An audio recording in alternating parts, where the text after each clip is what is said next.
गौड़ी कबीर जी की नाल रलाए लिखिया महला पंजवा। ऐसो अचरज देखियो कबीर, दद कै भोले बिरोले नीर। रहाओ हरि अंगूरी गदहा चरै, नित उठ हासै ही गए मरै। माता भैसा अम्हा जाए, कुद कुद चरै रसातल पाए। कहो कबीर प्रगट भई खेड़, ले ले को चूघै नित भेड़।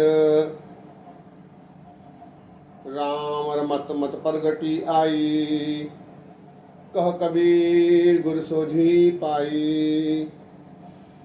राम रमत मत प्रगटी आई, कह कबीर गुर सोझी पाई।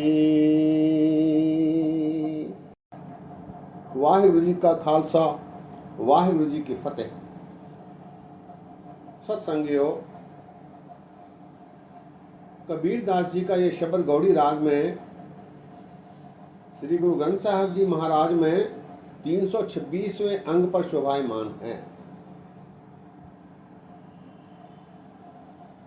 इस शब्द का सिरलेख है गौड़ी कबीर जी की नाल रलाए लिखिया महला पंजवा। सत्संगियों, गुरुओं ने गुरु ग्रंथ साहब जी में गुरुओं के और भक्तों के वाणियों के बारे अपनी ओर से भी शब्द रचे हैं, लेकिन केवल एक ही ऐसा ये शब्द है जिसमें भगत की वाणी के साथ एक पद एक पंक्ति गुरुओं ने लगाई है, गुरु ने लगाई है, गुरु अर्जन देव जी महाराज ने। इसीलिए सिरलेख लिखा है गौड़ी कबीर जी की नाल रलाए लिखिया महला पंजवा। बाकी सारे जो अतिरिक्त शब्द गुरुओं ने लगाए हैं गुरुओं की वाणी के बारे या भक्तों की वाणी के बारे, वो अलग से रखे गए हैं। केवल ये एक ही ऐसा शब्द है जिसमें शब्द के साथ ही पंक्ति गुरु महाराज ने लगाई है। इस शब्द में कबीर दास जी ने मनुष्य के व्यवहार का विवरण दिया है, इसे दर्शाया है, लेकिन इसके निवारण के रूप में उन्होंने कोई अपना विचार नहीं रखा। इसको देखते हुए गुरु अर्जन देव जी महाराज ने इस शब्द के आखिरी पद में दो पंक्तियां लगाई हैं जो इस प्रकार हैं। राम रमत मत प्रगटी आई, कहो कबीर गुर सोझी पाई। यहाँ महाराज ने ऐसा करते समय लेखक का नाम कबीर ही रखा है, क्योंकि ये कबीर दास जी का शब्द है। लेकिन सिरलेख में ये दर्शा दिया है कि गुरु ने इस शब्द के साथ दो पंक्तियां लगाई हैं, एक पद लगाया है। इस शब्द में कबीरदास जी का कथन है कि मनुष्य माया के वश होकर, संसार के प्रति आकर्षित होकर बेकार के काम करता है, व्यर्थ के काम करता है, जिससे फल की प्राप्ति संभव नहीं। सत्संगियों, इस शब्द की एक और ये विशेषता है कबीर दास जी की जो वाणी है वो रहस्यवादी कविता है। इसे साहित्य में रहस्यवादी कविता कहा गया है। इसमें शब्दों के भेद आसानी से प्राप्त नहीं होते हैं, आसानी से इसे जाना नहीं जा सकता है। इसे साहित्य में उलटबासियां भी कहा गया है। उलटबासियां। कबीरदास जी जन्मजात से एक अत्यंत तीक्ष्ण बुद्धि वाले इंटेलेक्चुअल कवि हुए हैं। इनके शब्दों को आसानी से समझना संभव नहीं। इसकी एक झलक इस शब्द में दिखलाई देती है। आइए इस शब्द के आखिरी अर्थ जानने की निमानी कोशिश की जाए। कबीरदास जी कह रहे हैं, ऐसो अचरज देखियो कबीर, दहद के भोले बिरोले नीर। मैंने संसार में ऐसा आश्चर्यजनक वातावरण देखा है, अचरज से भरा, जिसमें मनुष्य बेकार के कामों में उलझा हुआ है। जैसे दध के भोले बिरोला नीर। दध कहते हैं दही को। ये भोला मनुष्य दही समझकर पानी में मधानी चला रहा है, पानी बिलो रहा है, और इस परिणाम से वो अवगत नहीं, जानू नहीं कि पानी से मक्खन की प्राप्ति नहीं हो पाएगी। दही बिलोया जाता है तो उससे मक्खन प्राप्त होता है। पानी बिलोने पर मक्खन की प्राप्ति नहीं हो सकती है। इसी प्रकार मनुष्य इस संसार में माया के वश होकर अपनी मत के अनुसार चलकर पानी में मधानी चला रहा है, पानी बिलो रहा है और उसे दही समझ रहा है। परिणाम से वो अवगत नहीं। दध के भोले, ये भोला मनुष्य, बिरौले नी, पानी बिलो रहा है। ऐसो अचरज देखियो कबीर, दध के भोले बिरोले नीर। रहाओ हरी अंगूरी गदहा चरै, नित उठ हासै ही गए मरै। ये मनुष्य गधे के समान हरी अंगूरी, अंगूरी कहते हैं घास को, चर रहा है और ये समझता है कि ये सही कर रहा है।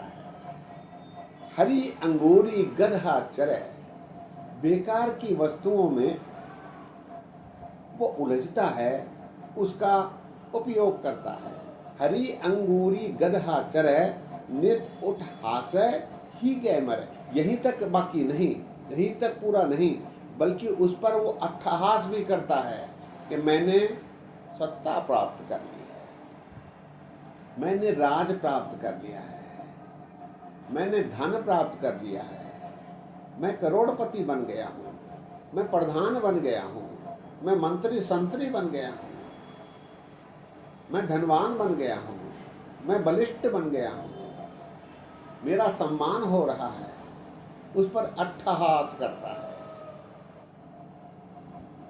नित उठ हासय ही गए मरे। जैसे गधा चरने के बाद हींगता रहता है, उसी प्रकार मनुष्य भी अपने वैभव की प्रदर्शनी करता रहता है, बड़े बड़े समारोह आयोजित करता है जिसमें वो अपना गुणगान करवाता है। डॉक्टर की डिग्री ले लेता है, पीएचडी की डिग्री सम्मान के लिए ले लेता है, पैसे देकर, और समझता है कि वो डॉक्टरेट बन गया। ऐसे लोगों की कमी नहीं है।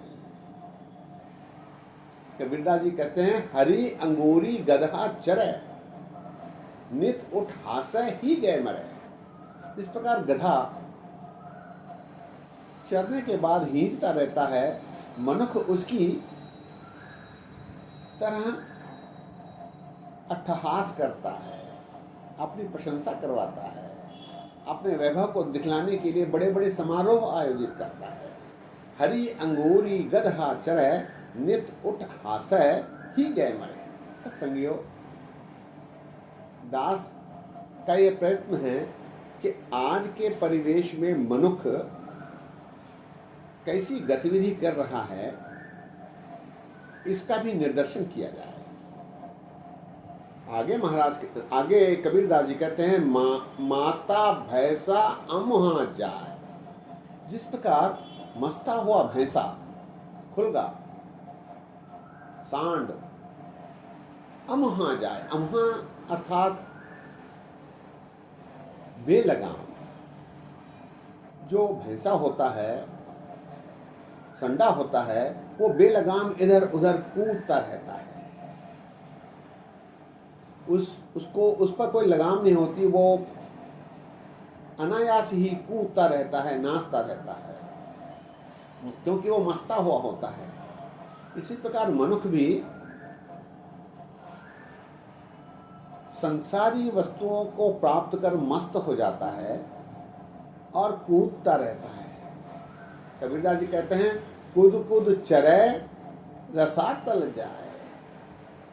जिस प्रकार भैंसा मस्त होकर कूदता रहता है, उसी प्रकार मनुष्य भी वैभव प्राप्ति करके, भौतिक वैभव प्राप्त करके कूदता रहता है, मस्ता रहता है, मस्ता हुआ रहता है, और उसकी परिणति होती है रसातल पाए। रसातल से अर्थ है नरक। ऐसा करने पर मनुष्य को प्रभु की प्रशंसा, प्रभु की कृपा प्राप्त नहीं होती और उसे रसातल जाना पड़ता है। रसातल पाए, माता भैंसा अमहा जाए। माता अर्थात मस्ता हुआ।